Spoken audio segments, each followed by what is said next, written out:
C'est un résultat de 5-2 ce soir pour les Olympiques de Gatineau sur le Phoenix de Sherbrooke, ici au Palais des Sports, Léopold Drolet à Sherbrooke.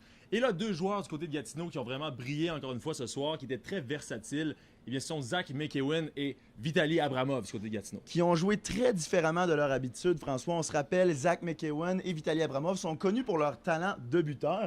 Mais ce soir, ils ont distribué la rondelle pour faire briller d'autres joueurs. Ils ont amassé chacun 3 passes et ont permis à des joueurs comme Sean Boudria d'aller chercher un but, mais aussi à d'autres joueurs d'aller chercher d'autres buts pour aller finalement terminer avec un score de 5-2. C'est ce qui est plaisant de voir avec l'Olympique de Gatineau, à quel point ils ont une profondeur et que tout le monde peut participer à la fiche de pointage. Effectivement, ils sont très prolifiques, les Olympiques de Gatineau, et ils ont pu profiter également d'une confusion assez générale du côté de Sherbrooke. Là, on voyait sur la patinoire les joueurs de Sherbrooke très mélangés, ils avaient plein les bras, ce qui a amené éventuellement à écoper de 3 pénalités vraiment indésirables, et on va se l'avouer, qui auraient pu être évitées. Là. Mais oui, 3 pénalités qui étaient strictement inutiles. On le rappelle, 2 fois trop de joueurs sur la patinoire. Ça arrive rarement. Et là, 2 fois dans la même rencontre, c'est trop. Et une fois aussi pour avoir retardé la partie. Donc, des petits détails comme ça qui ont fait peser dans la balance. Et même offensivement, Stéphane Julien l'a dit, sa formation n'était pas à point. Dès le début de la rencontre, on a manqué d'opportunisme. Et c'est des petits détails comme ça qui font que les Olympiques de Gatineau ont gagné le momentum très tôt dans le match. Et le Phoenix s'est mis à jouer du hockey de rattrapage. Et là, encore une fois, pour les Olympiques également, pour assurer leurs arrières, eh bien, ils ont pu se fier sur Mathieu Bellemare devant les buts, qui a connu encore une fois un très bon match. Là. Mais oui, Mathieu Bellemare est venu fermer la porte plusieurs fois au Phoenix de Sherbrooke, car je tiens à le rappeler, le Phoenix a quand même joué un bon match sur certains points. Il y a quand même du positif.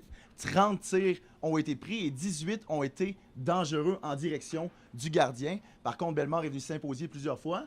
Et même du côté offensif, Simon Lefebvre est venu marquer son premier but de la saison. Alors, on a des côtés positifs du côté de Sherbrooke seulement. Il faut réussir à aller donner un petit niveau de plus pour réussir à aller chercher un gain. Il en manquait un peu. Et comme on l'a dit en début de rencontre, en fait, en avant-match, eh bien, c'était un match vraiment crucial pour Sherbrooke.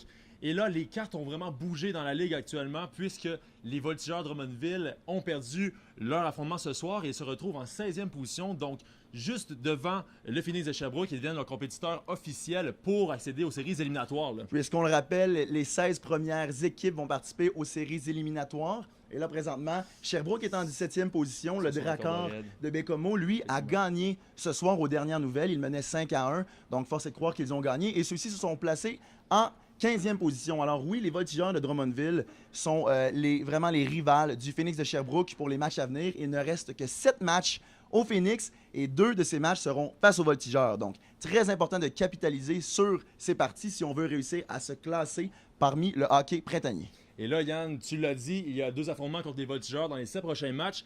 Mais avant ça, il y a tout un défi qui attend Sherbrooke dans 2 jours, donc dimanche. Et ce défi se nomme les Cataractes de Shawinigan, la 3e meilleure équipe du circuit Courteau actuellement.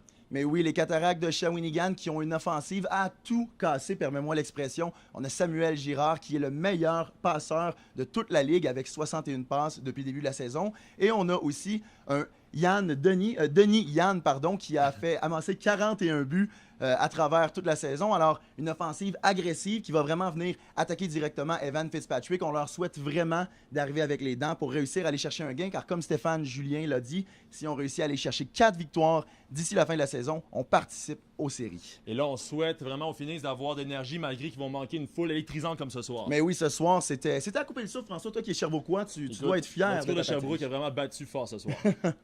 Donc, on rappelle, le pointage final de ce soir, c'est 5-2 pour les Olympiques de Gatineau sur le Phoenix de Sherbrooke. On se revoit dimanche alors que le Phoenix affrontera les Cataractes de Shawinigan. Merci.